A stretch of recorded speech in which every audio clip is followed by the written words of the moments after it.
Bom dia. Vocês não tomaram café, não? Então vou dizer de novo. Bom dia. Agora sim, que aí o salão fez jus, né? Bom dia vocês em casa. Hoje é um dia muito especial para todos nós que estamos aqui, para mim especialmente, para Inácio Daniel e toda a espiritualidade da casa. Hoje é a inauguração da nossa sede. E muito chão se fez até aqui, não é? Foi muito chão, foi muita estrada até chegar nesse momento. Hoje também nós prestamos o compromisso dos voluntários de manhã, nós prestamos o compromisso dos novos espíritos que virão trabalhar na casa, que geralmente são aqueles que passaram recados, cartas e desejam ficar na casa. Então hoje é um dia muito especial. Ainda não é a minha hora de falar, eu estou fazendo as boas-vindas e a abertura, porque a gente vai falar à tarde, a gente vai se encontrar à tarde. Mas eu não poderia deixar de agradecer a todo mundo que veio de tantos locais diferentes, tantos estados. Falem os estados que vieram. Eita! Ó, tem Rio de Janeiro, Paraná, Mato Grosso do Sul, Minas Gerais, Ceará, Pará, Sergipe, São Paulo, Alagoas, Porto Alegre. Olha, tem de todos os estados. Como é que a gente sabe que tem alguém do Ceará, Joelma? Aí, viu? É assim que sabe que tem alguém do Ceará. Ou seja, estamos todos reunidos aqui, pessoas que, como vocês, lutaram junto com a Casa da Caridade. Vocês lutaram junto com a casa, junto com os voluntários e junto comigo. E foi uma luta de muitos meses até poder sentar nessa cadeira e entregar para vocês a casa de vocês. Essa casa não é minha, essa casa não é do Daniel, não são dos voluntários, são de vocês.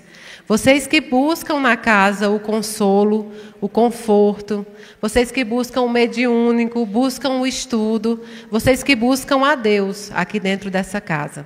Então hoje eu estou me sentindo alguém que pode entregar o que prometeu, alguém que pode entregar o que vocês esperavam. Durante o almoço também, quem quiser fazer visitação lá dentro, está aberto, podem visitar, subir na sala dos médicos, na sala do enxoval, a casa de vocês, podem entrar à vontade. Quem estava comigo quando eu inaugurei a primeira casa?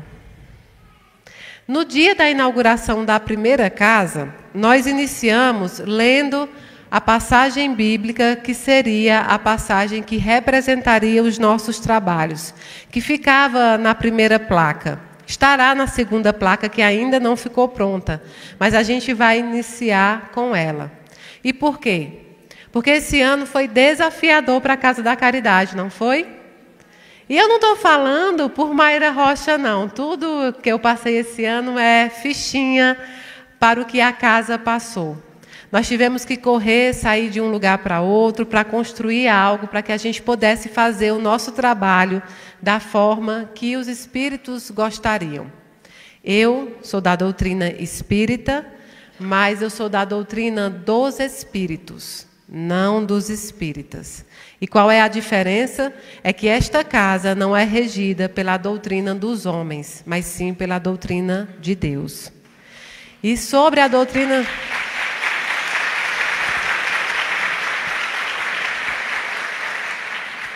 E todos aqueles, ao longo da vida, ao longo dos tempos, que tiveram a coragem de levantar a bandeira da doutrina de Deus, foram perseguidos, foram humilhados, foram ridicularizados. Isso faz parte de um processo realmente de cumprir o propósito divino. A nossa luta de todos esses anos foi para que hoje a gente pudesse sentar aqui e ter toda a representação de todas as religiões. Então, hoje, eu posso falar abertamente que a Casa da Caridade é uma casa universalista, ou seja, alberga todas as religiões, crenças e também as não religiões, porque existem pessoas que não têm religião. A religião dessas pessoas pode ser a caridade, pode ser outras coisas, e está tudo bem. Mas eu me sinto livre hoje para gritar isso aos quatro ventos. Me parece que saí de uma prisão. Muitas vezes a gente fica preso ao que os outros querem. Muitas vezes a gente fica preso ao que a gente quer demonstrar, quer fazer parte de um grupo social, e muitas vezes vai de encontro com o que nós sentimos e pensamos. Então, hoje é um dia libertador para mim, porque eu posso dizer, eu sou espírita, mas espírita da doutrina espírita dos espíritos.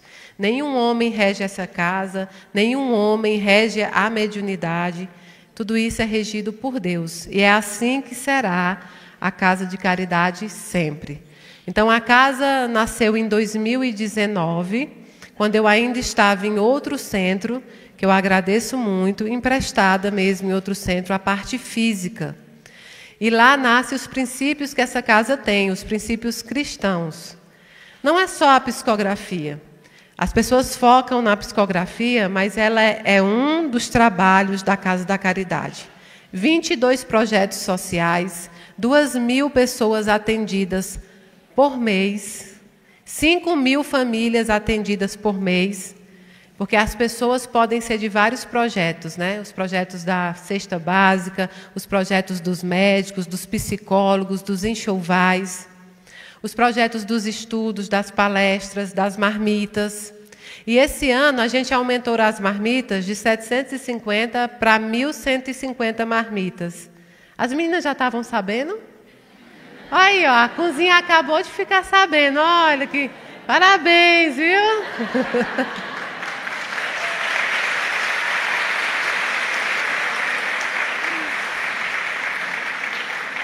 Elas fazem 750 marmitas por sábado, mas numa ida minha à irmã Dulce, né, em Águas Lindas, eles me pediram 400 marmitas por todo sábado. Então, agora serão 1.150 marmitas realizadas a partir desse ano.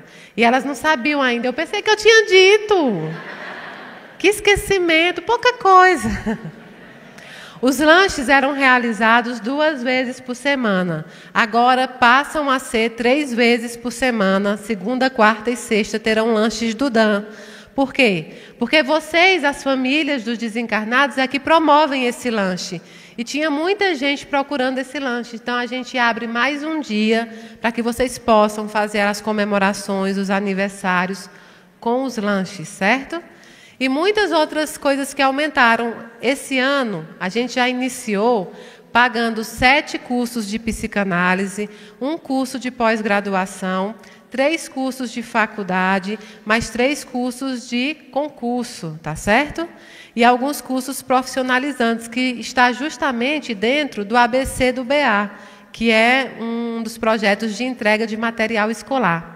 E para fevereiro nós vamos abrir uma campanha daquelas paralelas, porque a gente precisa comprar 1.300 pares de tênis. Vai começar as aulas, né? E muitas vezes os governos locais, eles dão até um material, mas tênis eles não fornecem. Então, nós vamos comprar 1.300 tênis. São 1.300 crianças cadastradas atualmente aqui conosco, tá bom? Então, são muitos projetos que esse ano vão entrar. O projeto da Vodeja, que ajuda a 2 asilos aqui em Brasília, aumentará mais 1. E esse 1 ainda não foi escolhido. Então, vocês, se tem esse lugar que a gente possa ajudar, vocês podem colocar lá no Instagram, que a gente vai eleger um novo asilo. O que é que acontece com essas pessoas? A gente precisa fornecer desde comida, a fralda, é integral. Então, por exemplo, quando a Casa de Amor à Vida precisa de uma impressora, é aqui também. A comida é aqui, remédio é aqui. Então, vamos aumentar mais 1. Por que a gente está aumentando os projetos, mesmo sem ter dinheiro? Porque eu sou corajosa.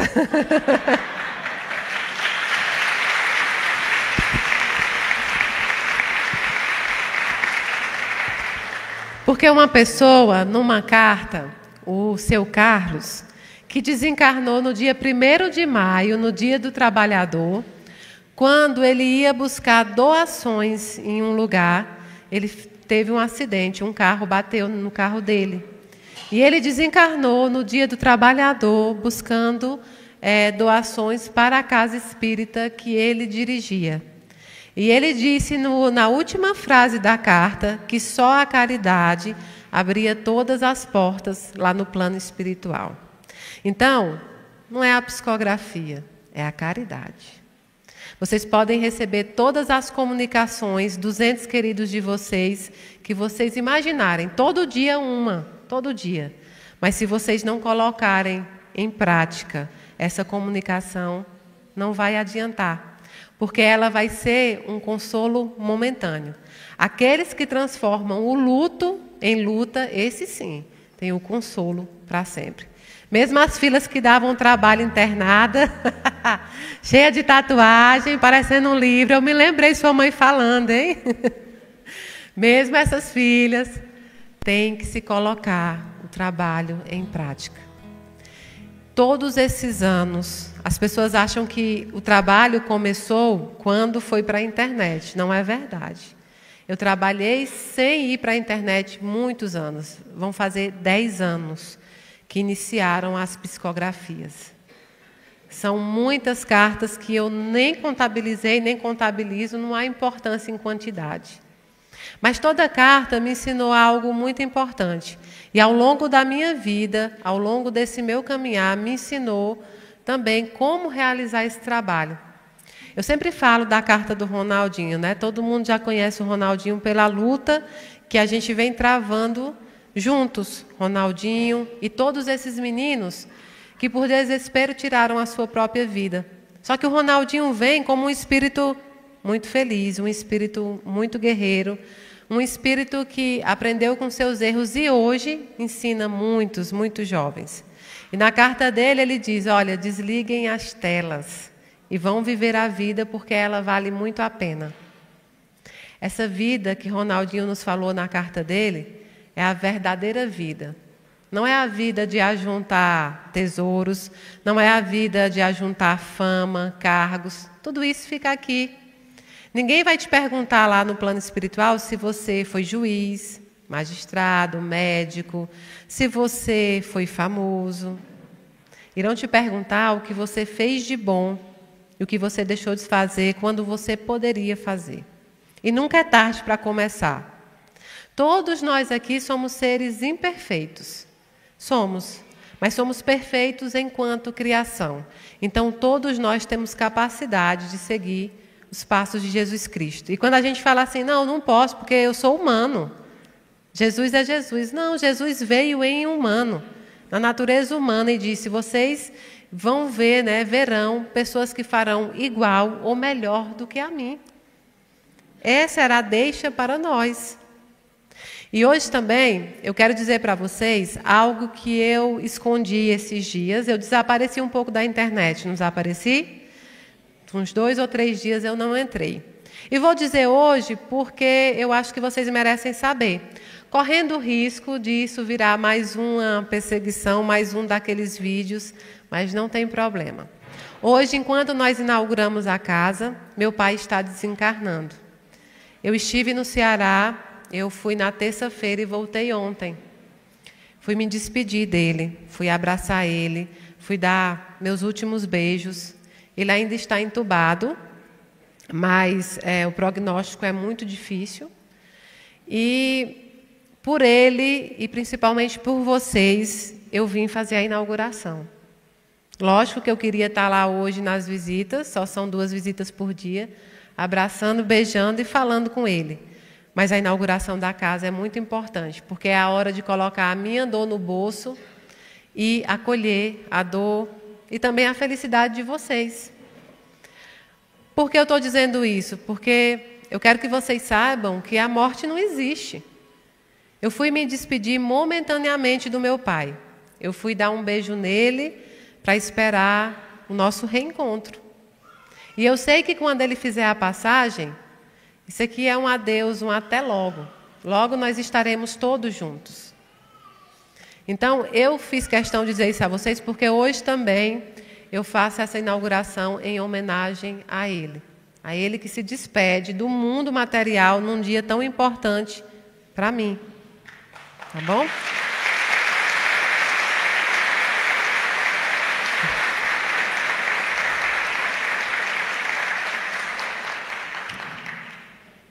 E eu, quando estava arrumando a mala para ir ver ele, eu fiquei pensando, que roupa se coloca numa mala que você pode ter que usar no enterro? Que roupa eu coloco para ir no hospital me despedir? E eu acho que é assim que todo mundo se sente, né? O que é que eu faço nesse momento? E quando eu cheguei lá, que eu o abracei, que eu olhei para ele, eu percebi que eu estava no caminho certo. Eu estava no caminho que eu compromissei a fazer. Eu disse a vocês no primeiro compromisso que eu era a primeira a consolar e a última a ser consolada. E por incrível que pareça, eu acho que a espiritualidade testa a nossa força e a nossa coragem. Porque em todos os eventos que foram muito importantes na casa, eu me despedi de alguém. Eu me despedi da minha mãe, que era a minha avó, no dia 2, no dia da saudade, enquanto eu estava fazendo o evento na casa. Eu me despedi do meu avô, que era um pai também para mim, no dia da psicografia. E hoje, no dia da inauguração da casa, eu me despeço do meu pai, que foi o meu primeiro amor, que foi alguém que me ensinou a caridade, que me ensinou que eu era mais forte do que eu imaginava e que me ensinou que eu estava no local certo. Ninguém é santo, meu pai também não era, meus avós, mas ele foi perfeito para mim, do jeito dele, não é? Então hoje é em homenagem a ele e com muita alegria, não há tristeza em mim, não há dor. Há muita alegria em saber que ele foi meu pai, que eu fui sua filha e que eu herdei dele, eu acho que minhas principais qualidades, força, coragem. Então, é em homenagem a ele. E eu queria dizer isso a vocês antes que vocês soubessem depois, né? Pela internet. Eu queria dizer isso a vocês em primeira mão. Então, para começar, eu vou começar do mesmo jeito que eu comecei em 2020, quando a gente inaugurou a Casa da Caridade lá no SOF Sul. Eu comecei lendo Tiago, capítulo 2. O respeito devido aos pobres. Meus irmãos, vossa fé em nosso Senhor Jesus Cristo glorificado não deve admitir acepção de pessoas. Olha só, não deve admitir acepção de pessoas. Deus faz acepção de pessoas? Deus quer saber qual é a sua religião, qual a sua orientação sexual, qual o seu status e classe social? Não. Deus quer o seu coração. E é a única coisa que você pode oferecer a Deus e à espiritualidade. É o seu coração, é seu espírito corajoso. Assim, pois, se entrarem em vossa assembleia 2 pessoas, uma trazendo anel de ouro, ricamente vestida, e outra pobre, com suas roupas sujas, e derdes atenção ao que se traja ricamente, e lhe dissestes, senta-te aqui neste lugar confortável. Enquanto dizeis ao pobre, tu fica em pé aí, ou senta aí embaixo do estrado dos meus pés. Não estáis fazendo em vós mesmos discriminação? Não vos tornais juízes com raciocínio perversos? O que é que Tiago dizia aqui? Não se pode fazer acepção de pessoas por nada, em nenhuma igreja, em nenhum centro espírita, em nenhum templo, em nenhum terreiro. Se isso acontecer, não é de fato que Deus mandou, não são os mandamentos divinos, mas são os interpretadores das leis, mas são os homens que não souberam executar. Então, sempre que a gente se decepciona com alguma religião ou com alguma doutrina, é porque a gente coloca na doutrina os erros dos homens que estão ali à frente. Então, a gente precisa seguir realmente a Deus. Atentai para isto, meus amados irmãos. Não escolheu Deus os pobres em bens deste mundo para serem ricos em fé e herdeiros do reino que prometeu aos que amam. E, no entanto, vós desprezais o pobre. Ora, não são ricos que vos oprimem, os que vos arrastam aos tribunais? Não são eles os que blasfemam contra o nome sublime que foi invocado sobre vós? Assim, se cumpris a lei régia, segundo a Escritura, amarás o teu próximo como a ti mesmo. Agis bem.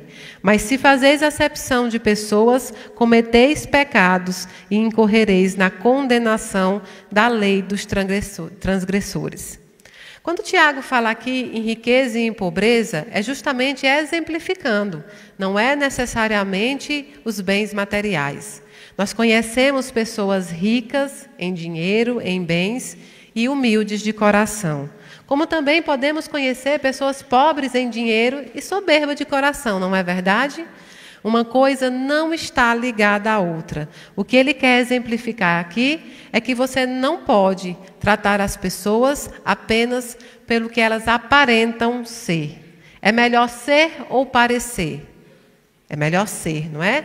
Ainda que parecer fosse mais fácil. Ainda que parecer ser trouxesse mais problemas. Ainda assim, é melhor que você seja. Então, quando ele fala assim, amarás o teu próximo como a ti mesmo, sem fazer acepções, é justamente o que a casa da caridade prega. É justamente o que a doutrina espírita prega. O espiritismo prega isso. E todo o resto que você ouvir não é espiritismo, são interpretações. As casas espíritas jamais fecharão as suas portas para irmãos de qualquer religião. Pelo contrário, são bem-vindos. A doutrina espírita não é proibitiva, ela é instrutiva. Por isso que ela diz, estude, né? Estude, conheça, leia. A doutrina espírita não é religião. Portanto, você pode ter a sua religião da forma mais confortável que seja. Kardec já dizia que quando a gente está bem numa determinada religião, num determinado caminho, fique nele. A doutrina espírita não é segregadora. Portanto, os nossos irmãos católicos, evangélicos, da Umbanda, messiânicos, candomblecistas, todos eles são muito bem-vindos à nossa casa. E certamente as casas espíritas. Não confundam o espiritismo com os interpretadores do espiritismo. Então, a Casa da Caridade prega o que Deus manda, não fazer acepção de pessoas. Com efeito, aquele que guarda toda a lei, mas desobedece a um só ponto, torna-se culpado da transgressão da lei inteira. Pois aquele que disse, não cometerás adultério, também disse, não matarás. Portanto, se não cometeis adultério, mas praticas um homicídio, torna-se transgressor da lei. Falai, pois, e agi como os que hão de ser julgados pela lei da liberdade. Porque o julgamento será sem misericórdia para quem não pratica a misericórdia. A misericórdia desdenha o julgamento. Mas eu não consigo compreender a Bíblia, porque a gente lê de forma muito literal, né? Quando ele fala aqui que serão julgados pela lei da liberdade e que será sem misericórdia para aqueles que não praticam a misericórdia, é justamente aquilo que o Espiritismo diz. Você só colherá aquilo que você plantar. Se você plantar a misericórdia, você colherá a misericórdia. Se você plantar amor, você colherá amor.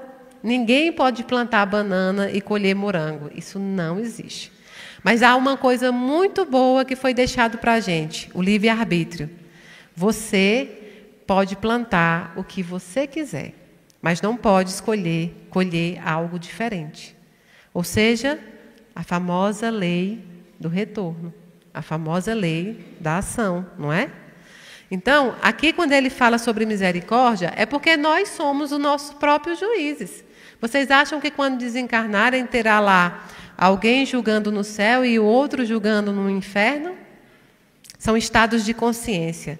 Muitos de nós já vivenciamos o inferno aqui na Terra, não é verdade? Quando a gente passa pelos nossos sofrimentos, nós atravessamos um verdadeiro deserto. Esse é o inferno, estado de consciência. Assim como o paraíso também é um estado de consciência. Vocês já viveram um paraíso. O que é o paraíso? O que é o céu, que vocês buscam tanto? Que nós buscamos? O paraíso é justamente as pessoas que vocês amam. Alguns de vocês entregaram o paraíso e o céu de vocês ao plano espiritual. e vão esperar até esse momento para chegar ao seu paraíso novamente, não é assim? O paraíso são as pessoas que nós amamos. O céu é justamente a vida que a gente traz aqui, com amor, com fé e com perdão. Aí nós vivemos o verdadeiro céu. A gente está procurando o paraíso há milênios, não é? A gente está fazendo as coisas por esse paraíso, e esse paraíso estava do seu lado o tempo todo. Bendito aquele que reconheceu o paraíso enquanto podia, não é? E eu sei que muitos de vocês reconheceram, viveram nesse céu. Meus irmãos, se alguém disser que tem fé, mas não tem obras, que lhe aproveitará isso? Acaso a fé pode salvá-lo? Se um irmão ou uma irmã não tiverem o que vestir, e lhes faltar o necessário para a subsistência de cada dia, e alguém dentre vós lhe disser, ide em paz, aquecei-vos e saciai-vos, e não lhes der o necessário para a sua manutenção, que proveito haverá nisso? Assim também a fé, se não tiver obras, está completamente morta. O que Tiago dizia?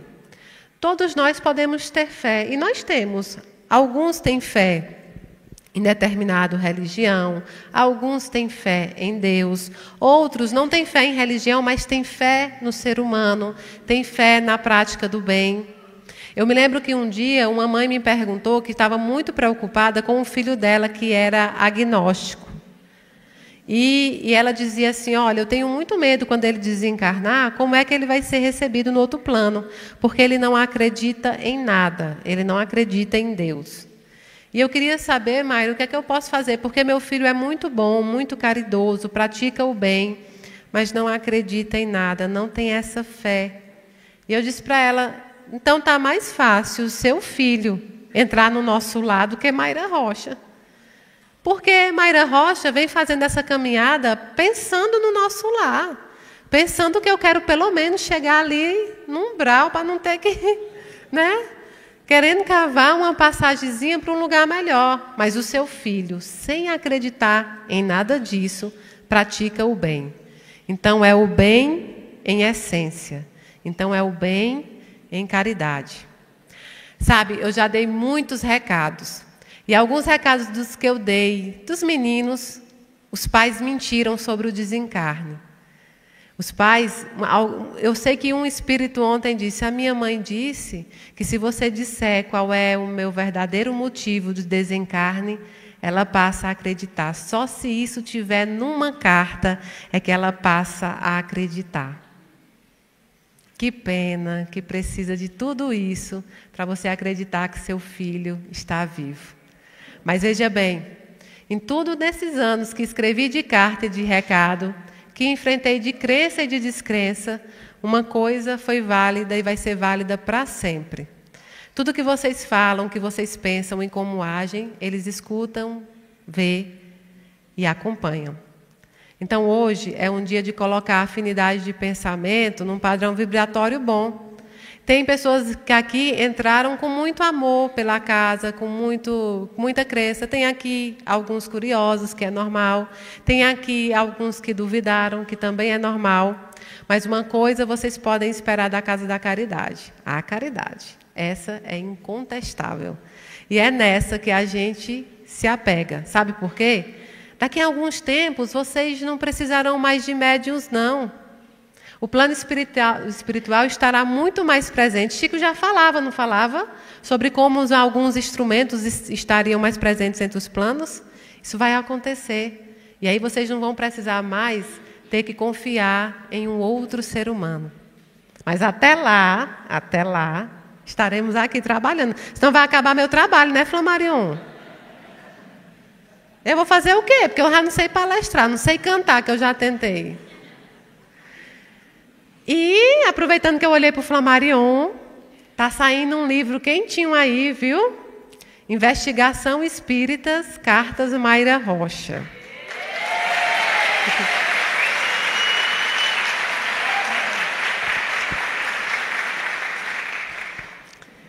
De todos esses anos, de muitas coisas que se levantaram, eu nunca me neguei a ser pesquisada. Nunca me neguei a ser pesquisada por pessoas que realmente buscavam mostrar a doutrina espírita e fazer avanço. E Flammarion, quando entrou na minha vida, me fez esse pedido: Mayra, eu poderia fazer a pesquisa das cartas? E prontamente eu aceitei, entreguei todo o acervo e telefones de família e não participei do processo em nenhum momento. Em nenhum momento eu participei desse processo ou tive contato com ninguém. E acima de tudo o cara é delegado ainda, né? Eu até fiquei meio assim, mas aí entreguei, né? Então Flammarion escreveu um belo de um livro com entrevistas que foram gravadas, com entrevistas que ele fez com as famílias e com estudos. E dentro desse livro, o que está mais impactante para mim é que ele traz novas informações para a doutrina espírita, coisas que ainda ninguém tinha escrito sobre a espiritualidade. Fala sobre erros dos médios, porque os médios erram, sabia, gente? E Mayra também. Então ele fala de percentual, de erros em carta. Está um livro que não acabou que não vai ser sobre cartas Mayra Rocha, vai ser sobre a doutrina espírita. Então logo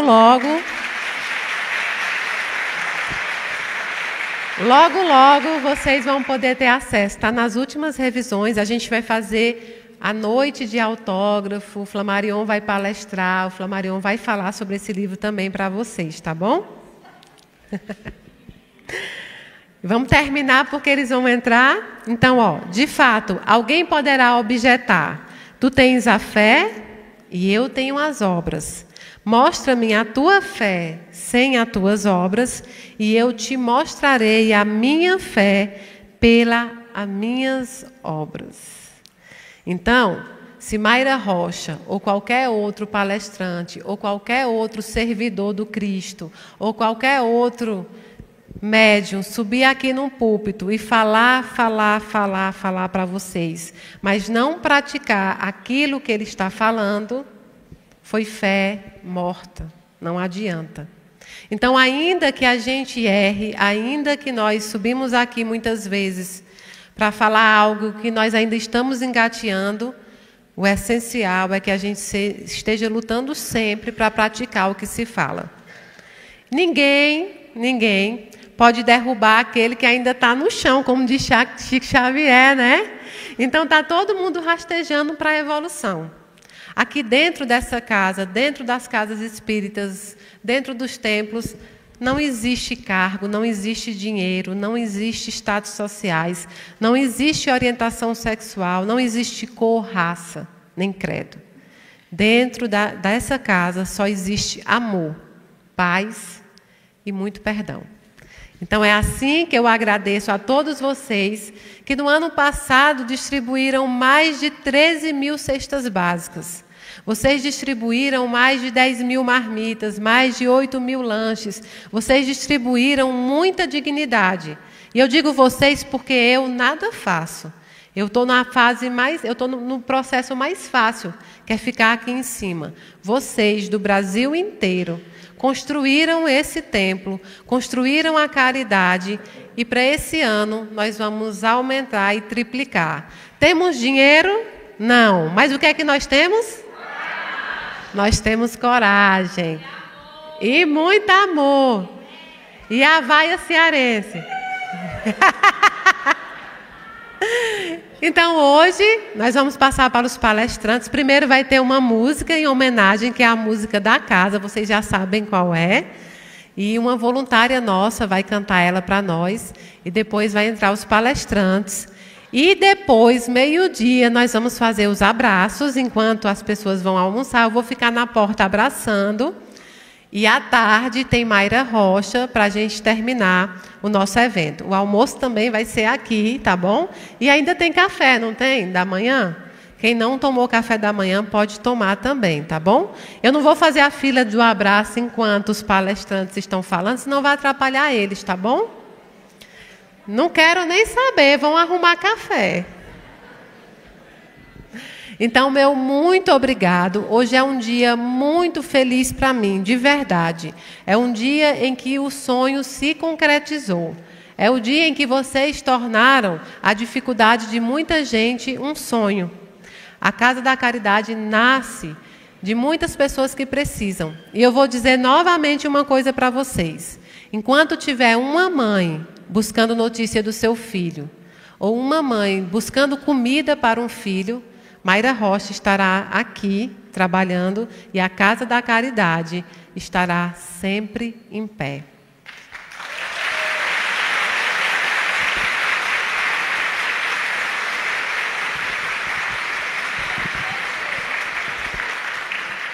Obrigada a todos os voluntários que fazem isso acontecer. São mais de 100 voluntários trabalhando de domingo a domingo.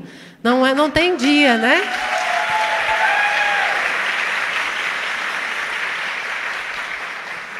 Então, hoje, eu dou por aberto os trabalhos em homenagem também ao meu pai, Oswaldo Freitas.